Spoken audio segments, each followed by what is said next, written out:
Howdy, I'm Jaxadele Ventura and this is Enjoy Jax.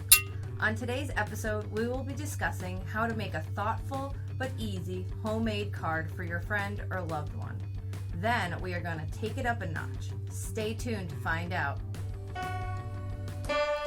Need inspiration or maybe a break? Fun times, crafts, or maybe we'll bake. Sit back, relax, it's time to enjoy Jax on YouTube. Let's get to work.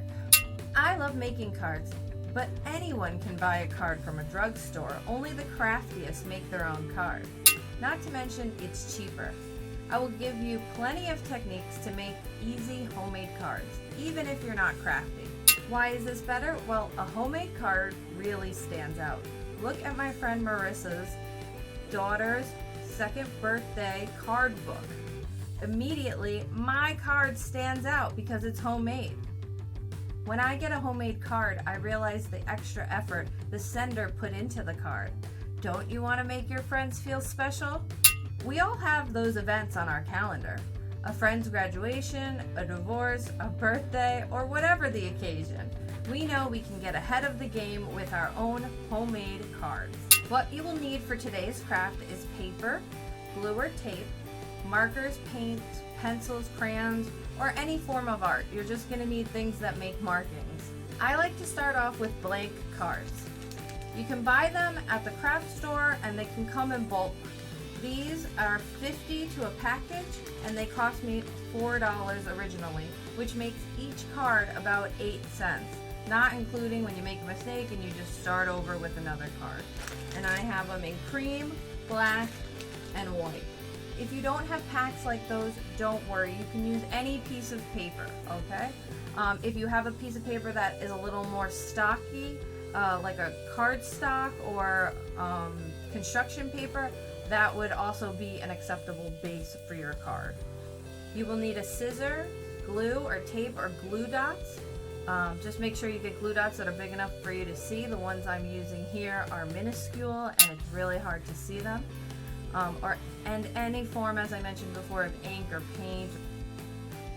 First, take a scrap piece of paper out and write down whatever you want to put on your cards. That means, feel better, Katie, happy graduation, B, I'm so proud of you. You are writing it down so you can proofread it for spelling or grammatical errors. You can also choose to type it into a Word document. With spell check tool, I like to use Grammarly. Only you can prevent spelling errors. If you put it in the comments, I will proof it, so feel free to drop that now. Now that we know what we're going to write about, let's think about the art, okay? So if you're an artist, I'm sure you have ideas and you can draw a pretty picture. I do that sometimes. It takes me a little while, and also my drawings are not the best, but they're typically cute because people like to see what you make for them. But, you know, I'm going to give you a bunch of ideas. If you aren't an artist, then let's pick a theme. So birthdays are great for numbers. So you can make yourself a little number template that's easy to trace, and then you can reuse it for other cards. I've made a few templates here that you'll see me use. Other events may create the idea of a shape or a letter. Pick the shape or the letter and find something to trace. You can trace a cookie cutter. You can also use a cookie cutter as a stamp. You can print out the letters and cut them as well. It's whatever you want. There's no wrong answers in this project. One of my favorite ways to make a really quick abstract looking print is a box top, piece of paper, some paint, and marbles, or what I'm using is bouncy balls because that's just what I have lying around. For my friend Bamizia's graduation, I made sure to use green and white, which are her school colors. I added a little silver in there. And I also picked out a graduation cap and found some art in a magazine. So once my art is dry, I will trace the graduation cap and I'll cut it out and add it on top.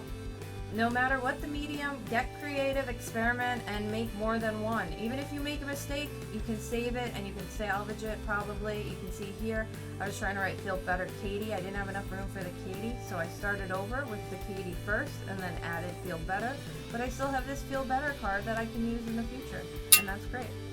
Today I am making a few different cards, as you can see here on my list. For the Get Well card, I will be making a K for Katie. And for the engagement card, I'm gonna go with a classic heart. And we got some stars and some other shapes. Now I'm gonna show some of the cards. So we have one here. This is a sticker. These are just bits of paper that I've written on. And so we got, hey girl, it's been too long since our last FaceTime. I don't have one to send this to yet, but it's ready when I want to reach out to someone. We have Feel Better Katie, okay? And these are just, again, the abstract prints that I made and then cut into bits. Here's my thank you card for Max. He's playing all the tunes that you're listening to. And we have the Mezia's graduation card. And I really love it. I mean, it's personal to her, you know. I wouldn't have been able to find this in a store, and now she has a card for me. And then we have an engagement card.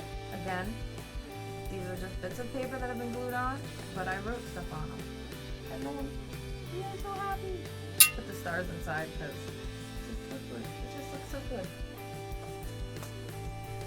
This one's my favorite, obviously. Happy second birthday, Marina. I'm getting ahead of the game because it's not till July, but I just knew what I wanted to make you, so I made it. Now that our cards are done, let's talk about how to make this extra. I've done this and it always solicits a great reaction. Try filming your own greeting on video. That way, your recipient can see and hear and feel your love. Then you take that video, uploaded it to YouTube, and set it with an unlisted link. Finally, take that link, that URL code, and create a QR code, okay, using a QR generator. And then you print it out. And then once you print out that code, you stick it on the back of your card, they test it out, and they'll have a sweet surprise when they get to watch it. It's your own personal cameo, and they can watch it over and over again because it won't go away unless you deactivate the video. By the way, if your friends are not tech savvy, you might want to include the direct URL so that they can type it into their web browser. But you know them best, so you will make the right decision.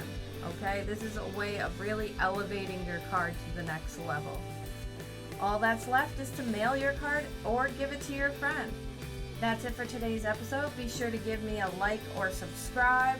I want to thank Max Pressner for his amazing tunes. Find his information in the description below. I'm Jaxadele Ventura, and this is Enjoy Jax. Your presence is my present. See you next time.